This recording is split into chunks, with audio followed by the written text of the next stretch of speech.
संसदेच्या अर्थसंकल्पीय अधिवेशनाचा आज 7वा दिवस असून आज संसदेच्या दोन्ही सभागृहात अर्थसंकल्पावर चर्चा होत आहे।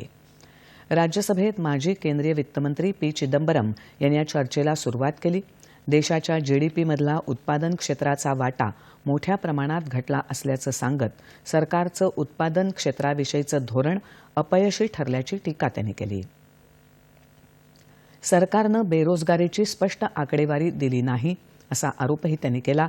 त्याला उत्तर देताना भाजपा नेते जे.पी. नड्डा यांनी सरकारनं उत्पादन क्षेत्रासाठी केलेल्या विविध उपाययोजनांची माहिती दिली। देशात जानेवारीपर्यंत जनधन योजनेअंतर्गत 54 कोटी खाती उघडली गेलीत, त्यात 55% महिला आहेत अशी लेखी माहिती वित्तमंत्री निर्मला सीतारमण यांनी दिली। वित्तीय समावेशनासाठी सरकारनं केलेल्या प्रयत्नांमुळेच सरकारच्या विमा योजनांमध्ये जनसहभाग वाढला आहे असंही त्यांनी सांगितलं।